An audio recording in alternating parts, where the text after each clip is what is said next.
온 전하가 푸른 실록으로 아름답게 물들었지요. 그 가운데 그런 5월을 맞습니다. 오늘은 5월 첫날 가정의 달, 교회에서는 어린이 주일로 지키고 있습니다. 우리가 자녀들을 돌아다 보면서 또한 말씀을 살피면서 나를 살피고 또 우리의 후손과 자녀를 위해서 기도하는 그런 시간이 아닌가 생각해 봅니다. 한 번은 길을 가는데 제법 많은 사람이 길을 가게 됐지요. 앞에는 젊은 엄마 한 분이 아들과 통화를 하지요. 그 통화 내용이 제법 소리가 점점 커져서 아들이구나라는 것을 대강 짐작해 볼 수 있습니다. 한참 통화를 하다가 말이 거칠더니만 이 엄마가 전화를 툭 끊고 하는 말이 에이구 원수다, 자식이 원수다라고 주변의 사람을 생각지 않고 그가 그렇게 제법 큰 소리로 외친 소리를 듣고서 뒤따라던 제가 우습기도 하고 또한 안타까운 마음이 들기도 했습니다. 여러분, 자식 어떨까요? 여러 모습으로 표현하고 말할 수 있겠지요. 그러나 부모에게 있어 자식은 하나님의 커다란 선물이요 축복이라고 할 수 있습니다. 동시에 부모로서는 커다란 책임을 지고 있다라는 것입니다. 때로는 그 자녀가 부모가 그 자식을 위해서 내 생명까지도 내어놓을 수 있는 소중한 존재, 그것이 우리의 자녀라고 할 수 있습니다. 그런데 그 부모와 자식 간에 그런 관계임에도 불구하고 이상하게도 늘은 아니지만 제법 많은 삶의 요소에서 갈등과 번민과 마찰이 있습니다. 왜일까요? 한마디로 말하면 양쪽 다 부족하기 때문이라고 생각해 봅니다. 어떻게 부족합니까? 부모는 부모로서 부족한 점이 많지요. 또한 죄인이다 보니 그런 오해와 실수를 갈등을 가질 수밖에 없습니다. 자녀 또한 역시 마찬가지죠. 역시 부족하고 죄인이다 보니 역시 갈등과 마찰이 갖게 될 수밖에 없습니다. 그러다 보니 살면서 많은 예상치 않았던 문제들이 파생합니다. 서로의 마음을 살펴보면 부모는 부모로서 자식은 자식으로서 잘하고 싶은 마음이 그 안에 가득 차 있는 것을 볼 수 있습니다. 그런데 잘 되지 않습니다. 좋은 부모가 되기 위해서, 좋은 자녀가 되기 위해서 노력하지 않는 사람은 없다라고 할 수 있습니다. 그럼 어떻게 하면 좋은 부모, 좋은 자녀가 될 수 있을까요?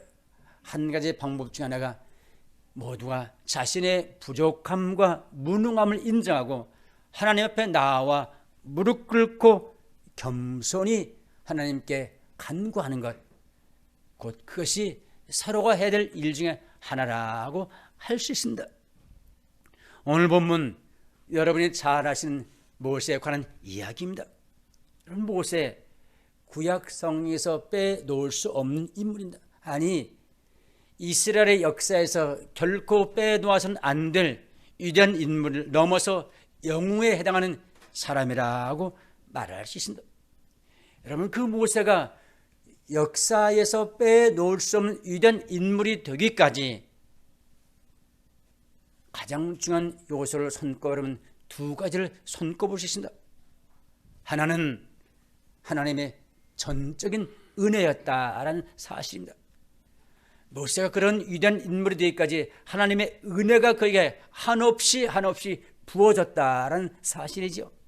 또 하나는 바로 그 배후에서 헌신한 부모, 눈물의 기도로 그를 배후에서 뒤비는 헌신한 부모의 기도의 은혜였다라는 사실입니다.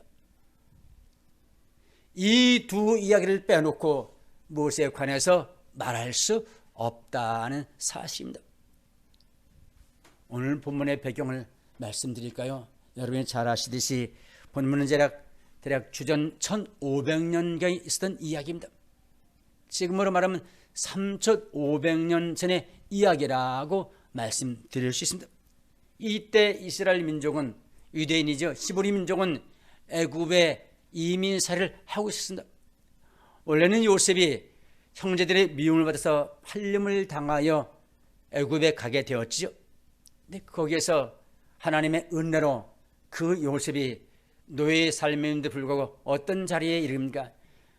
온 세계 강대국의 하나인 애굽의 총리가 되지요.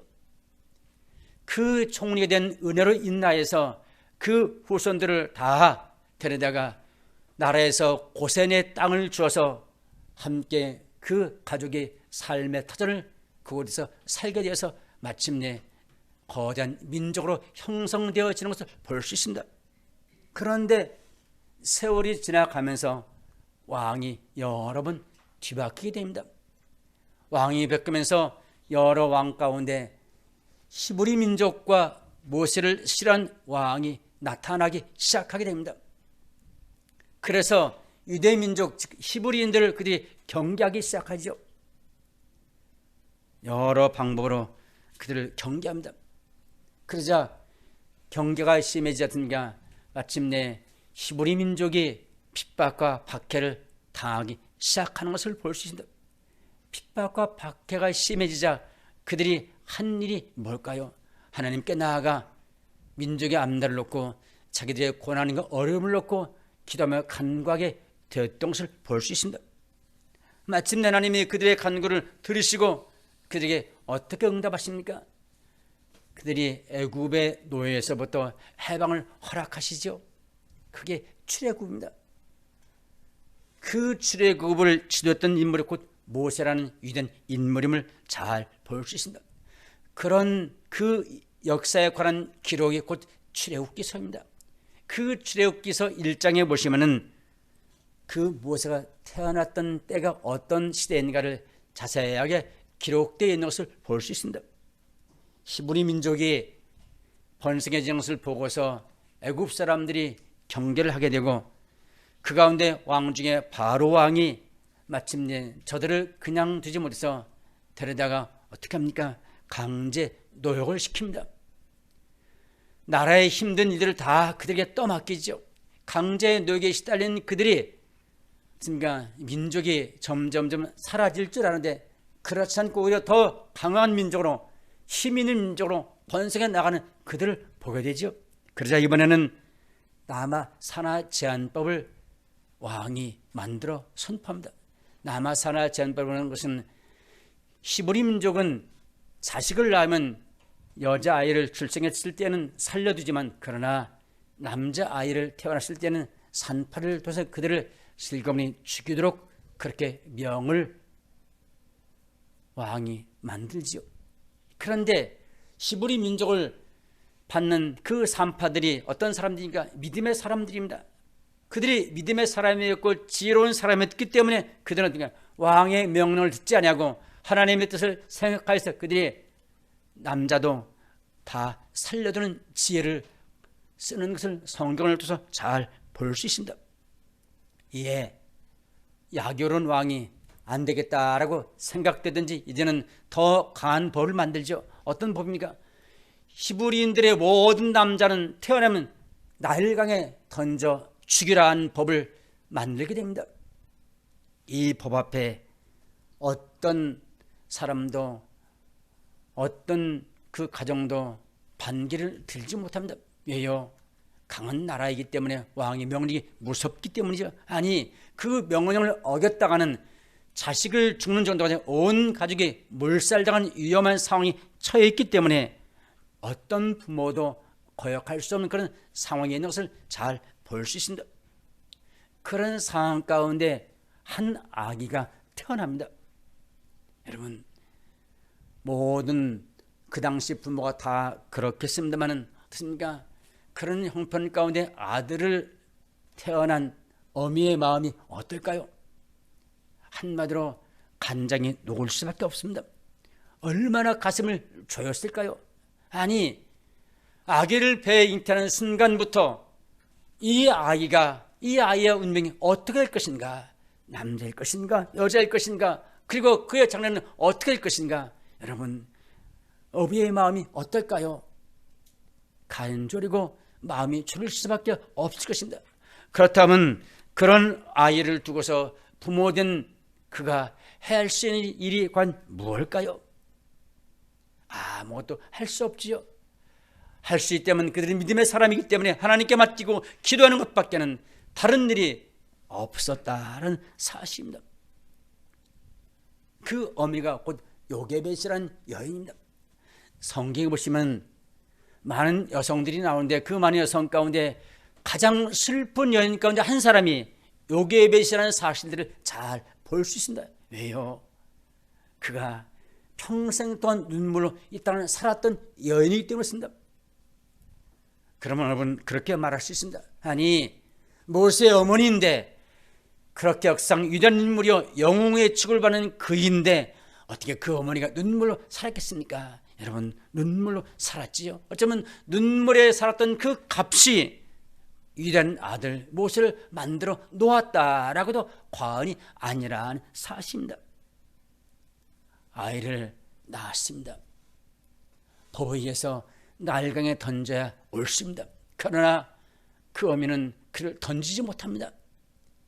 여러분 어떤 어미가 낳은 자식을 그렇게 섣불리 생명을 끊을 수 있을까요? 아무도 할 수 없을 것입니다. 그러나 법이 무섭기에 아니 자기가 살아남아야 하기에 가족이 살아야 하기에 많은 다 부모가 그 아들을 나일강에 던지고 말죠. 그런데 요게벳은 그를 던지지 못하고 몰래 숨겨 키우기 시작합니다. 어쩌면 며칠은 쉽게 숨겨 키울 수 있을지 모르지만 시간이 가면 갈수록 그를 숨길 수 없습니다. 왜요? 아이가 크기 때문이죠. 울음소리가 점점점 커집니다. 그러니 다른 사람이 들을까봐, 들으면 발각될까봐, 발각되면 온 가족이 몰살을 당한 위험한 상황입니다. 그러니 그 마음이 어떨까요? 애간장에 녹을 수밖에 없을 것입니다. 한마디로 눈을 뜨면 기도요, 눈을 감으면 기도요. 그를 놓고 기도할 수밖에 없는 것이 요게벳에 당한 당면한 상황이라고 말씀드릴 수 있습니다. 어쩌면 이런 눈물의 기도가 있었기 때문에 위대한 모세가 탄생되었고 이런 기도의 까닭에 그 아들이 하나님의 위대한 인물로 하나님의 귀한 사랑을 감당할 수 있었지 않았겠느냐라고 우리가 유추해 볼 수 있다는 사실입니다. 우리도 마찬가지죠. 그 당시 요게벳이 내가 왜 이런 상황에 태어났을까? 내가 왜 이런 어려운 상황 가운데 이 땅을 살아야 되는가 하고 원망과 불평했다면 어떨까요? 아무런 결과도 주어지지 않았을 것입니다. 그러나 그는 환경과 상을 탓하지 않고 자기가 처한 위험과 어려움을 탓하지 않고 그는 그것을 오히려 그 문제를 놓고 하나님께 간절히 기도하여 그 길을 극복했고 그 기도로 이 어려움을 극복한 결과 마침내 위대한 모세라는 인물을 배출하는 위대한 어머니가 될 수 있었다라는 사실입니다. 그렇다면 그 위대한 요게벳의 눈물의 기도는 과연 어떤 기도를 드렸을까요? 첫째는 요게벳의 눈물은 자식의 생명을 위한 눈물이었다는 사실이죠. 이미 말씀드린 대로 어떻습니까? 그 시대의 상황이 극한 상황입니다. 아들이 태어나면 다 강물에 던져 죽이면 됩니다. 그렇지 않고 살렸다가는 그 아들은 물론이고 온 가족이 목숨을 빼앗기는 다급한 상황. 그런 상황 가운데 1절을 보시면 남자아이를 태어났어요. 그를 차마 죽이지 못하고 숨겨 키우는 위험을 그가 감행하기 시작한다는 사실이죠. 여러분 그 위험 어떨까요? 생명을 각오한 위험입니다. 온 가족의 목숨을 담보로 한 위험이라고 말할 수 있습니다. 거기에 한 가지 그가 할 수 있는 일은 그러면 그런 애굽의 정권과 권세와 왕의 세력 앞에 맞서 싸우는 힘이 있거나 다른 어떤 묘안이 있습니까? 아무것도 없습니다. 할 수 있는 것은 말씀드렸듯이 하나님께 맡기며 기도하는 것 외에는 아무것도 할 수 없는 상황이 요괴배에서 처한 상황이라고 말씀드릴 수 있습니다. 어쩌면 애간장에 놓는 그 간절한 기도를 하나님이 들으셨는지 모르죠. 아니, 들으셨다고 생각합니다. 그 기도를 드신 하나님께서 그에게 지혜를 허락하십니다. 3절에 보면 그 지혜의 모습을 잘 볼 수 있지요. 요괴벳이 국리 끝에 어떻게 합니까? 갈대 상자를 만들지요. 갈대 상자는 그 당시 말하면 파피루스, 갈대를 엮어서 그 상자를 만들어서 거기에 역청을 칠합니다. 지금 말하면 방수를 잘하죠. 나무에서는 역청을 칠해서 물이 새어들지 않게 하고서 거기에 아이를 담아서 날강에 띄워보내는 그 지혜를 하나님 허락하시며 그를 향하는 요괴벳을 볼 수 있습니다. 그리고는 딸 미리암을 시켜서 저 아이에게 어떤 일이 생기는가 한번 돌아보아라 라면서 그를 몰래 뒤따라 보내는 것을 볼 수 있습니다. 그렇습니까? 그때 그의 마음을 여러분 상상해 볼 수 있을까요? 그 당시 나일강은 애굽 사람들이 신성시 여기는 그런 강이었음을 볼 수 있습니다. 원래 그 당시는 우상을 섬겼기 때문에 특별한 강, 특별한 돌, 특별한 나무 모두가 그들이 섬기는 신이 되었습니다. 이 나일강, 그 강은 거기에서 와서 여성들이 목욕을 하면 건강해지고 많은 자녀를 잉태한다는 다산의 신을 믿는 그런 강이 곧 나일강이었습니다. 그래서 많은 사람들이 이 강가에서 목욕하며 즐겼던 것을 볼 수 있습니다. 그런데 그때 놀라운 일이 벌어집니다. 어떤 일이 벌어집니까? 바로 바로 왕의 공주의 일행이 나일강에 나오게 되는 것을 볼 수 있습니다. 좀 목욕하러 나왔을 것이고 그 강가에 거닐고 마침내 그들이 갈대 상자를 발견하게 되죠. 그 내용이 5절에서 6절입니다. 바로 왕의 딸 공주가 마침내 하인을 시켜서 그 갈대 상자를 가져오라고 명하죠. 여러분이 아이가 울음을 터뜨립니다. 그 울음소리를 보고서 듣고서 아이를 보고서 대뜸 그가 잘 알 그는 히브리 아이구나. 유대의 이름을 잘 알게 되죠. 왜요? 온 나라 사람은 이미 잘 압니다. 왜요? 왕의 명령이 떨어졌기 때문에 아이를 남자애를 낳으면 다 죽이라고. 아니면 어쩌면 다른 사람들도 그렇게 했는지 모르죠. 그러나 이 아이만큼은 바로 왕의 공주가 발견하게 되고 바로 왕의 공주가 그를 본 순간 그를 궁일에 그죠. 직언히 여겼다라고 말씀합니다. 그 마음이 끌렸습니다. 그를 죽일 수 없는 마음이 생겼지요. 어떻게 생겼을까요? 하나님이 주신 은혜라고 저는 생각합니다. 그때 미리암이 다가가서 아이에게 젖을 줄 유모를 구해야 될까요? 히브리 사람을 구해야 될까라고 해서 공주가 허락하였고 마침내 유모 곧 생모인 그를 데려다가 젖을 먹이게 된 것을 볼 수 있습니다. 그게 젖을 먹이는데 공주가 어떻게 말합니까? 내가 너에게 삭슬을 줄 테니 갑을 줄 테니 이 아이를 키우라고 맡기는 모습을 잘 볼 수 있습니다. 여러분 놀라운 은혜이지요. 죽여야 될 아이를 죽이지 아니하고 그 아이를 키우는 것만큼도 놀랍고 감사한 일인데 그 아이를 키우면서 돈을 받으면서 아이를 키우는 역사, 하나님을 하실 수 있는 주님만이 할 수 있는 놀라운 일임을 보게 된다는 사실이죠. 그래서 생모가 유모가 돼서 그 아이를 키우게 된 것을 볼 수 있습니다. 여러분, 그를 키우면서 요게벳이 그 아이를 향한 마음이 어떤 마음이었을까요? 상상도 할 수 없었겠죠. 여러 마음이 그게 분명히 있을 것입니다. 어쩌면 건강만 해라, 잘 자라게만 해라 라고 그가 마음 기쁜 곳에서 간절한 바람을 가졌을지도 모를 것입니다. 여러분, 우리가 자녀를 키우면서 요게벳처럼 건강만 해라, 잘 커라고만 하고 키웁니까? 어쩌면 처음에는 그렇게 키울지 모르죠. 그러나 시간이 가면 부모의 마음이 바뀌어서 건강과 잘 자람을 떠나면서 그리고 공부도 잘해라, 취업도 잘해라, 그리고 결혼도 해서 이왕이면 성공해라라고 바라는 것이 부모의 요구이죠. 그런 요구에 어린 아이들 자녀들은 무엇을 받습니까? 스트레스를 받을 수밖에 없습니다. 어쩌면 부모로서 당연한 요구이고 또한 자식으로서 당연히 갖는 그런 마음이라고도 할 수 있습니다. 그러나 사실은 성공과 잘 되는 그 어떤 것보다도 가장 중요한 것은 생명을 부지하면서 잘 건강하게 자라는 것이 그게 가장 소중하고 귀한 일인지 모르죠. 그러나 부모된 부모들은 그것을 쉽게 망각하고 그보다 더 큰 것을 요구하며 더 큰 것을 바라는 것이 부모의 욕심이고 부모의 심정이고 부모의 마음이라고 말씀드릴 수 있습니다. 다시 말하면 정작 놓치지 말 것은 놓치고 놓치지는 아니 엉뚱한 것을 붙잡는 것이 부모의 마음이고 이 시대의 우리의 마음이라고 말씀드릴 수 있습니다. 여러분, 건강하게 잘 자라는 것 위에 또 하나 덧붙일 것이 있다면 뭘까요? 그것은 바로 믿음을 갖고 영생의 삶을 살도록 가르치며 양육하고 키우는 것이 부모의 마음인 것을 우리는 잊어서는 안 된다는 사실이죠. 저는 그 예를 놓고 우리는 늘 기도하면서 자녀로서 간구해야 할 것이 부모의 우리의 마음과 자세라고 말씀드릴 수 있습니다. 이 우선순위를 놓쳐서는 안 된다는 사실. 그런데 우리는 살면서 우선순위를 놓치면 살 때가 참 많다라고 말씀드릴 수 있습니다.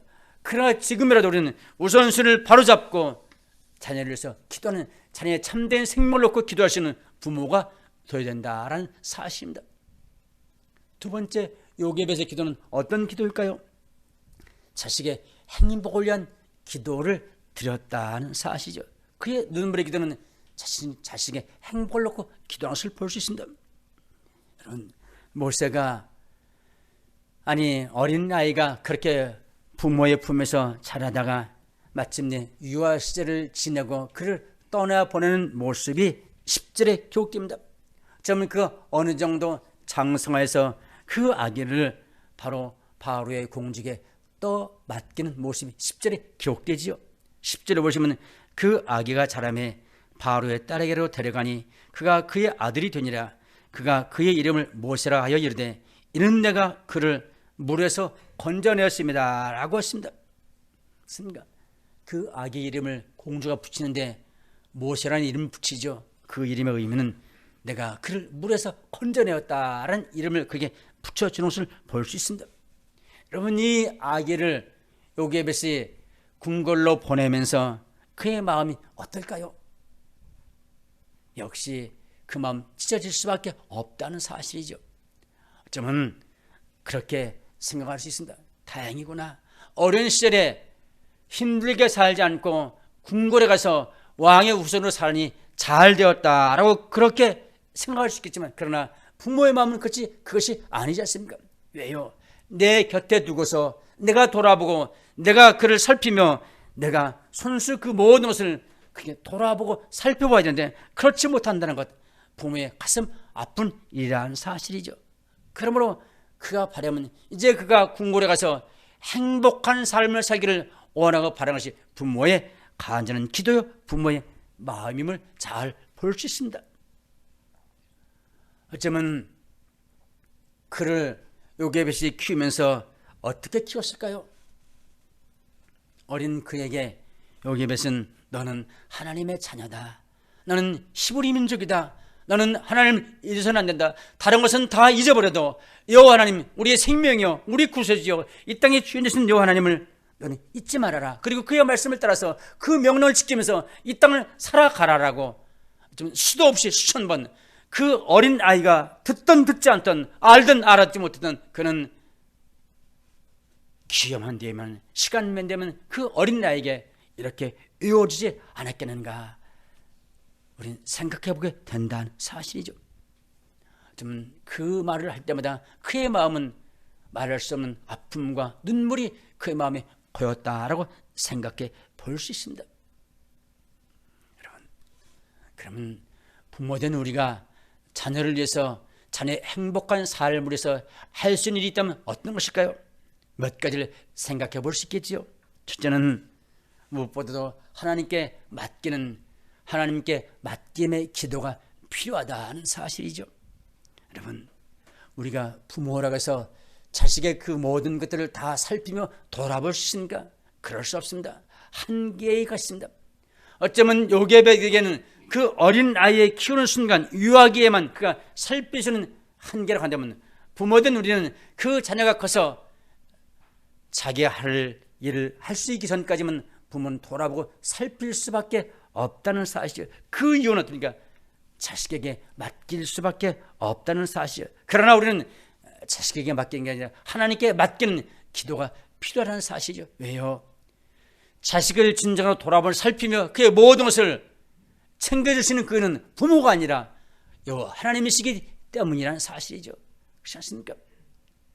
부모의 돌봄은 한계가 있지만 그러나 하나님의 돌봄은 결코 한계가 없기 때문에 우리는 그 자식을 하나님께 맡기는 기도를 드릴 수밖에 없다는 사실이죠. 왜요? 모든 것을 일평생 챙겨주며 그를 돌볼 수 있는 사람은 여호와 하나님 그분밖에 없기 때문에 그분께 맡김의 기도를 드릴 수밖에 없다는 사실이요. 아니 그렇게 기도를 드려야 된다는 사실입니다. 두 번째는 부모가 자식을 위해서 할 수 있는 일이 뭘까요? 올바른 삶이죠. 바른 삶의 모습을 그에게 보여주어야 된다는 사실입니다. 다시 말하면 본된 삶을 부모가 살아가야 된다는 사실이죠. 그것이 자식을 위한 부모의 중요한 역할이라는 사실입니다. 성경을 보시면 성경 많은 곳에서 부모가 할 일이 여러 가지로 말하는 것 가운데 하나가 부모는 자식 앞에서 본된 삶을 살아가야 된다라는 사실들을 여러 곳에서 강조하는 것들을 잘 볼 수 있습니다. 왜일까요? 그 삶의 영향력이 자식에게 미치기 때문이라는 사실입니다. 보지 않아도 그 알지 못해도 그 부모의 삶의 영향력은 고스란히 자식에게 옮겨간다는 사실입니다. 그래서 하는 이야기가 무슨 말입니까?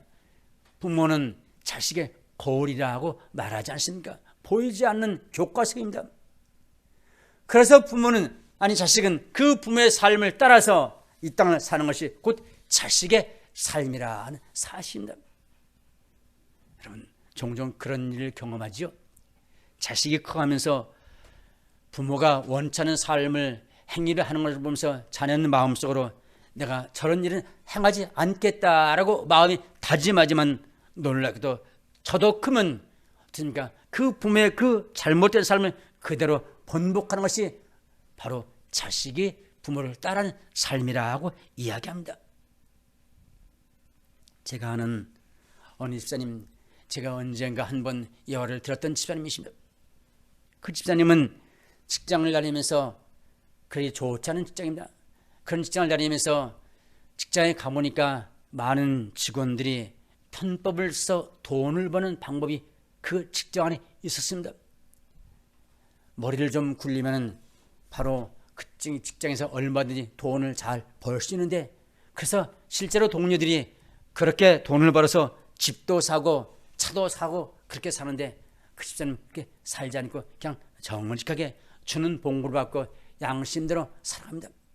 이유는 그렇게 하면 하나님이 기뻐하지 않기 때문에, 아니 이유는 그렇게 하면 자식이 내가 자식 앞에서 부끄러운 삶을 사는 부모가 되지 않느냐, 그것이 그 마음에 걸려서 그는 그렇게 하지 않는다는 사실입니다. 그러면서 하는 마귀가 부모가 그런 삶을 살면 자식이 잘 될 수 있겠느냐라는 덧붙인 그의 이야기입니다. 그래서 그런 삶을 살지 않습니다. 그런데 놀라운 것은 그 집사람의 말대로 그 자녀가 참 잘 된다는 사실입니다. 여러분, 자식은 부모가 보지 않든 보든 자식은 그 부모의 삶을 그대로 따라서 산다는 것, 결코 부모는 잊어서는 안 된다는 사실이죠. 그러므로 부모된 우리는 자식의 본된 삶을 살아가는 것이 우리의 살아야 될 삶의 책임이요 부모의 역할이라는 사실입니다. 세 번째로 중요한 것이 있습니다. 가장 중요한 것은 뭘까요? 이 가장 중요한 것은 그가 스스로 사는 법, 그 삶의 방법을 가르쳐 주어야만 됩니다. 여러분, 홀로 사는 방법이 뭘까요? 독립심을 강하게 키우는 것일까요? 아니죠. 홀로 사는 방법은 바로 여호와 하나님을 믿고 그가 믿음의 삶을 사는 곳, 그것이 홀로 사는 방법이요 바로 독립하는 가장 좋은 길이요 방법이라는 사실입니다.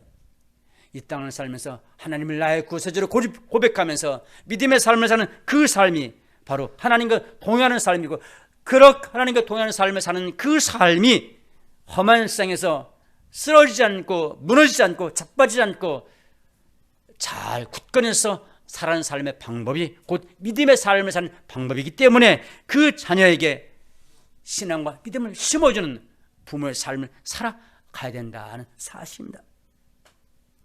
여러분, 이 홀로서기를 잘 가리키는 부모, 이 홀로서기를 잘 하는 자녀가 행복한 삶을 살 뿐만 아니라 승리하는 삶을 살아가게 된다는 사실입니다.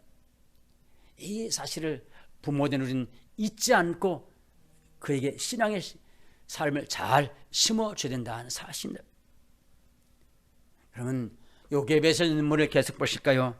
마지막 요게벳의 눈물은 어떤 눈물일까요? 그는 자식의 삶을 놓고 기도했던 어머니라는 사실입니다. 여러분, 인생의 삶의 목적이 참 다양하죠.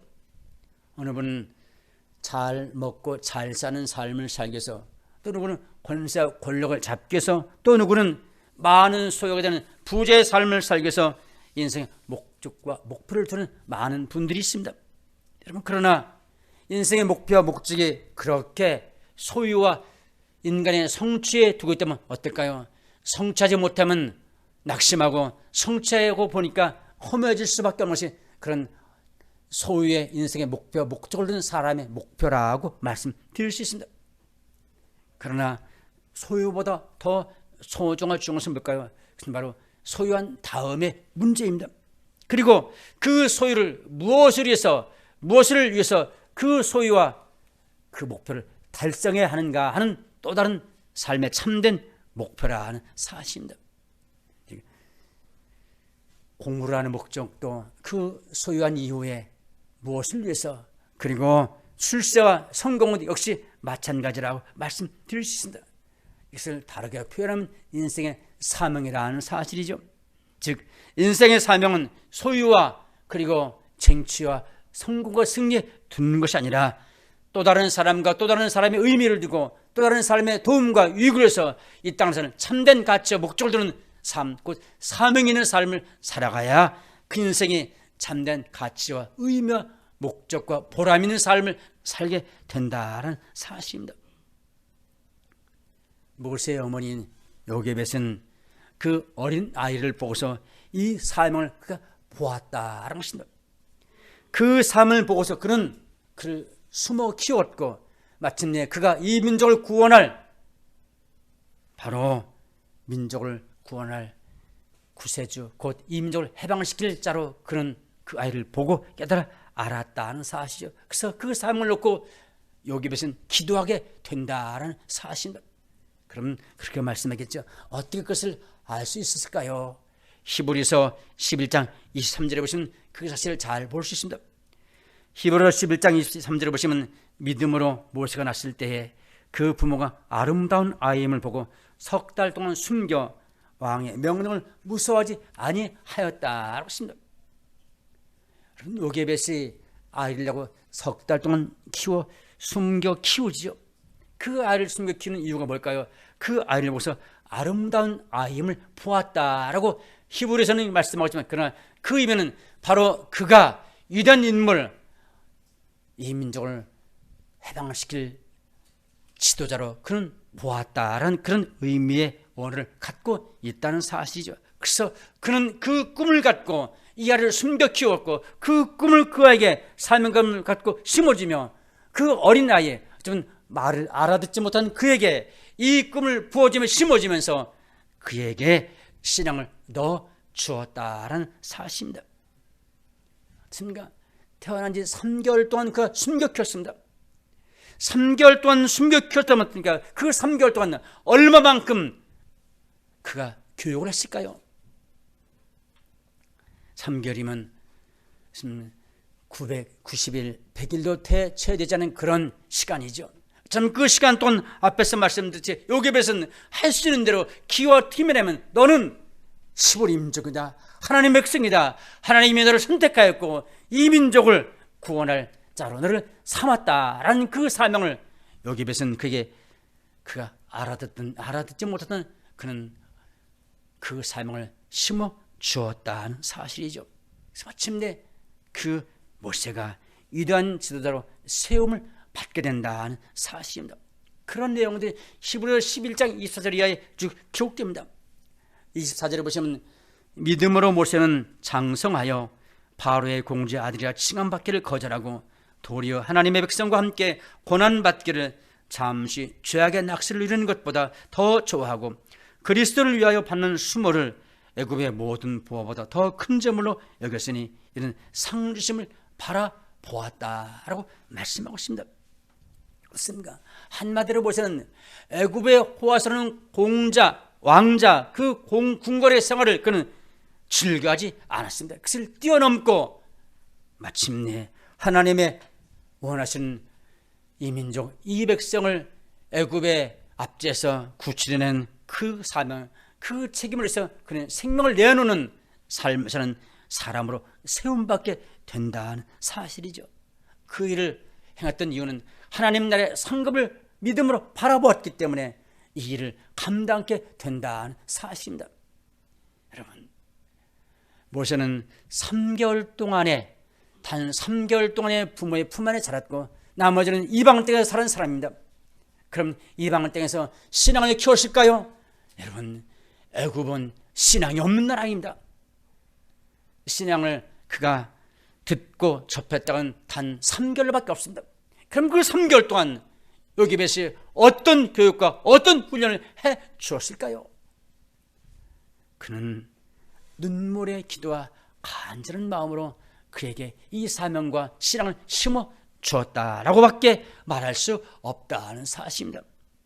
마침내 그 교육과 그 기도가 위대한 모세, 영웅의 모세, 이스라엘 백성들을 애굽에서 구출하는 위대한 인물로 그는 세우게 되었다는 사실입니다.